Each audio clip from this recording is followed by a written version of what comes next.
Normally, arriving late is a problem, but on the Orient Express, being delayed gives everyone time to commit a crime.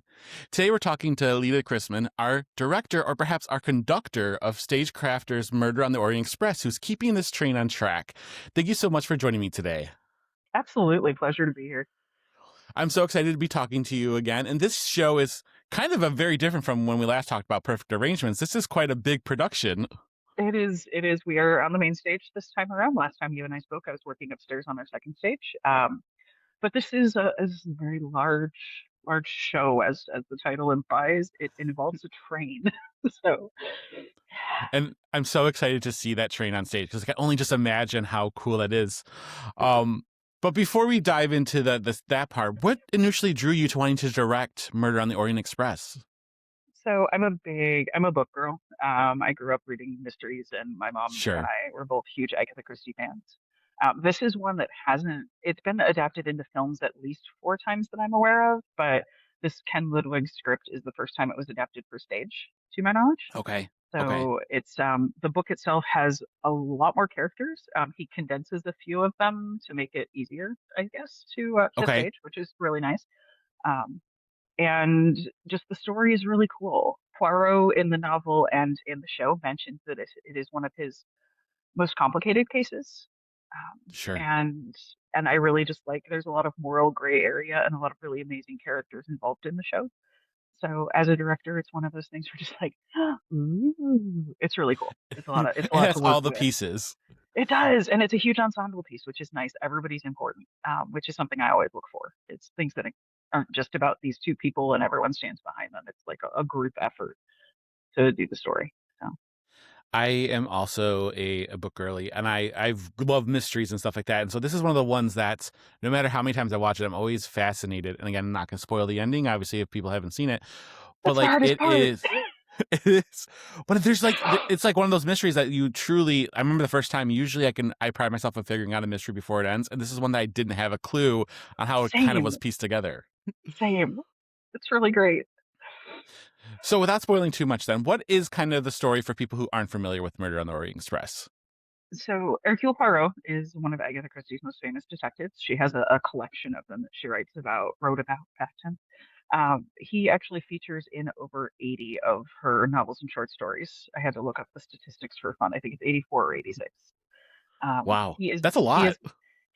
it's a ton, and they're all good. That's the fun part. He's Belgian. He is a noted international detective, and he has just at the top of the story. He has just finished a case that he found kind of troubling, and he's looking forward to some vacation. But duty calls. Scotland Yard sent a telegram to him in Istanbul and says, "Hey, come home. We have something cool for you to look at." So he runs into his old friend Monsieur Bouc, who is one of the managers for the Wagon Lit, which is the train company. And he books himself passage on the Orient Express in first class to get back to mainland Europe, where he needs to go within the next few days because he's now on a time crunch and not getting a vacation. There are an assortment of characters who board the train alongside them. Uh, and that's about all I can. I'm not gonna. It's not a spoiler to say because the title of the show is Murder on the Orient Express that there's a good chance not everybody makes it to Paris. I There think that's a might safe be a bet. death. There might be a murder that happened, but it's so all of the passengers are from different places. So they all have different nationalities, different accents, different behavior styles, which as actors and as a director is so good to get into. We've had a lot of fun. We actually had dialect coaching on this one, people working on portraying the accents of the characters they're playing, and it's just been really fun. But the story itself is it's so juicy and it's really hard to talk about without spoiling anything. So I'm gonna No. stop right now.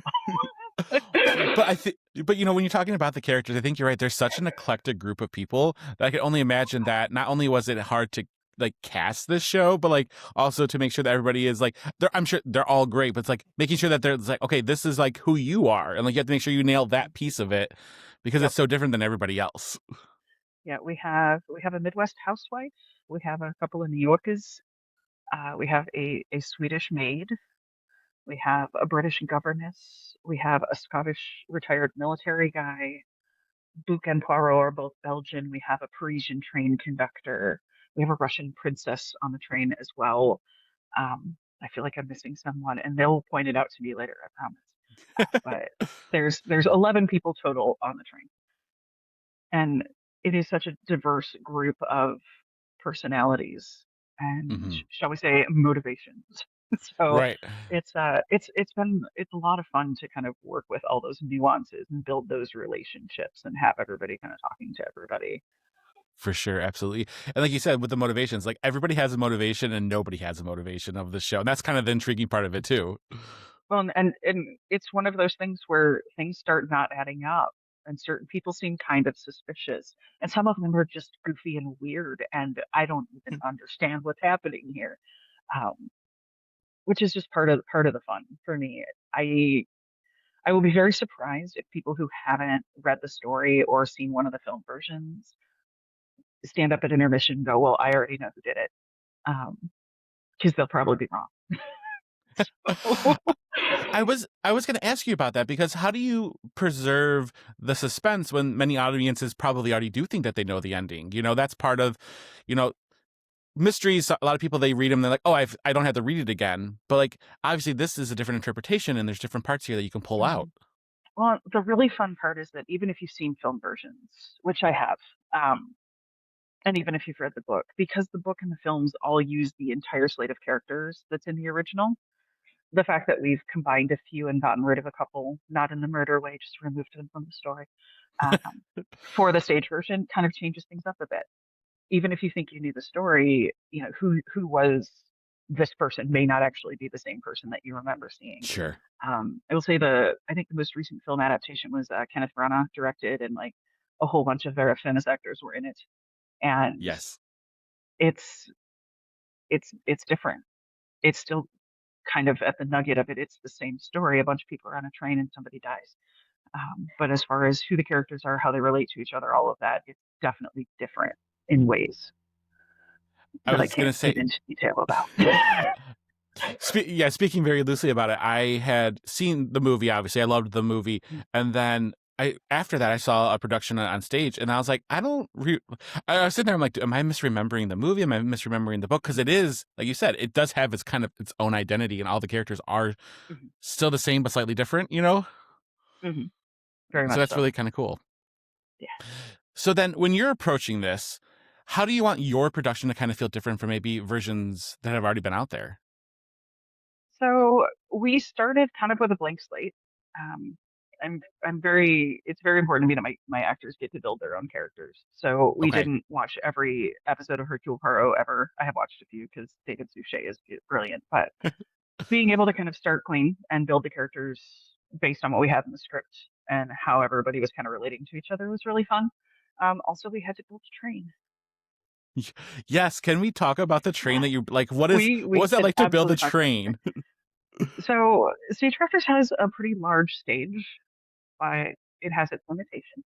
So approaching it, I also did the concept design for the set because I really wanted to. It was kind of important to me that it made sense to me how it was going to work. So we start in Istanbul in a restaurant. We go to the train station. We get on the train. We are we're in a few people's sleeping compartments, like their own little personal cabins on the first class portion of the train. And we spend a lot of time in the dining car, um, sometimes in small groups, sometimes in large groups. So it's making it open, making it Sure, full accessible to the audience so they can see and things people can move around, but also kind of keeping that gently claustrophobic sensation of being inside a train. sure, Um, we had to take some liberties for staging purposes because we can't just hide everybody in the corner. People would be sad if they came to see the show and couldn't see anything. But sure. Correct. You're right. it involves it for us. It ended up involving a lot of moving pieces. I have a fantastic lighting designer who I've worked with before, who's just a genius. Our set build team, we have a bunch of volunteers at Stagecrafters that it's the scenic collaboration committee that they take the designs that they have and turn them into actual tangible built things. And just the amount of people it takes to put something like this together and make it happen is always mind-boggling to me. But Sure. it's also wonderful to have so many people involved in making this amazing thing.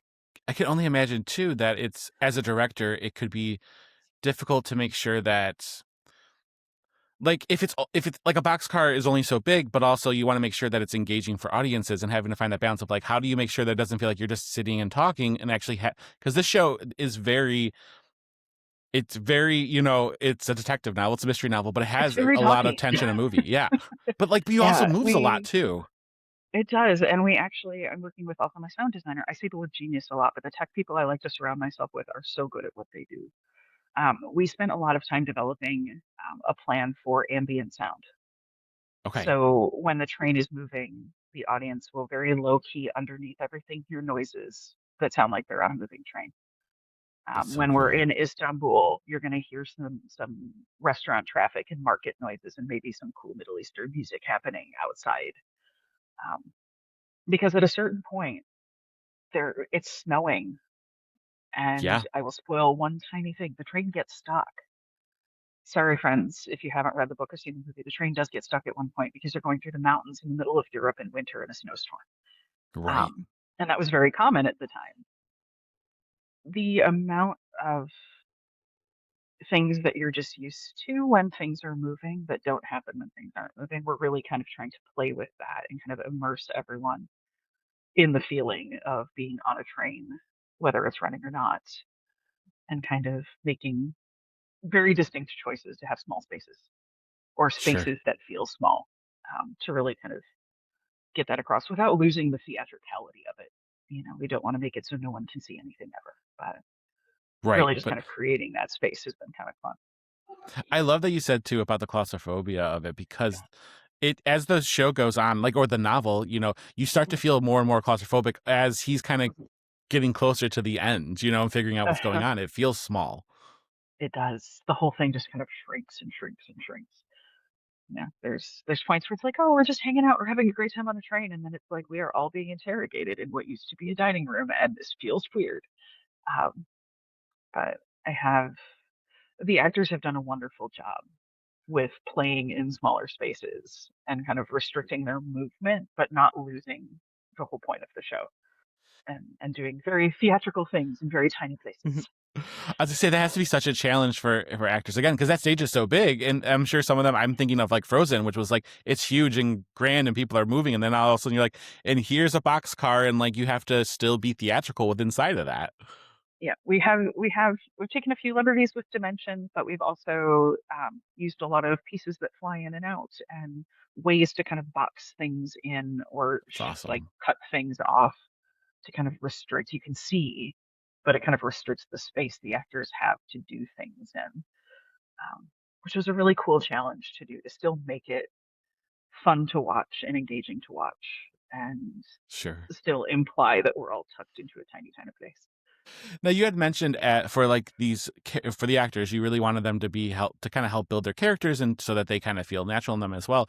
So when you're talking about like lighting and sound design, which is the ambient sounds really cool, is this kind of something that you go like, this is my general idea, and you kind of hand it over to them, and you kind of let them do it? Like, is that what's your approach when you're building out the other aspects of a show, not just with the actors?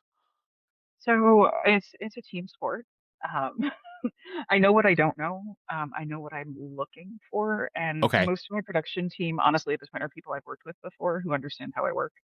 I give them a lot of license, and we have, and the show is going up.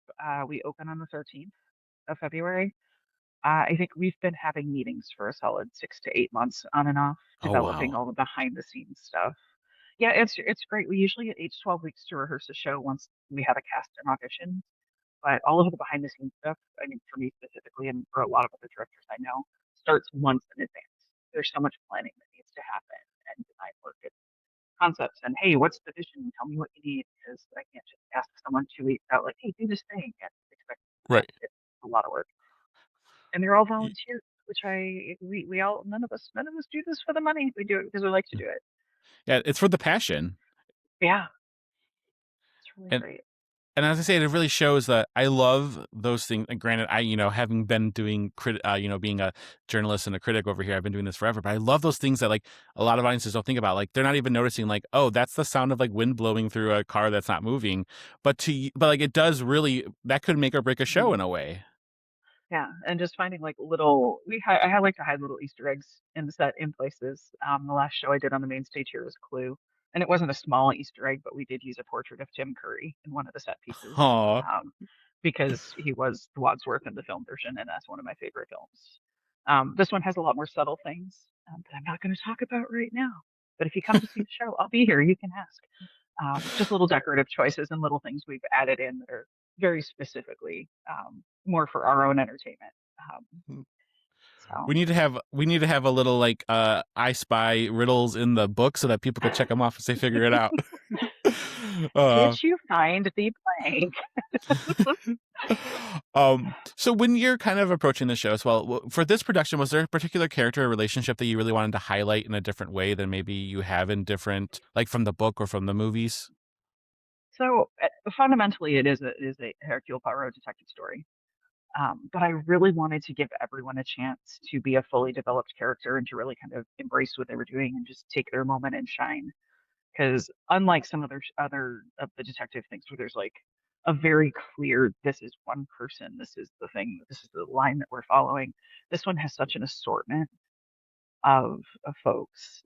Sure. The book, when everyone's getting on the trains, refers to so they're all characters. If I was Balzac, I'd put them in a novel. And I really wanted them to live up to that, being fully fledged, sometimes insanely complex characters. And some of them don't have a ton of stage time, Right. but helping them make some really strong choices and decide and figure out together who they are and what they do.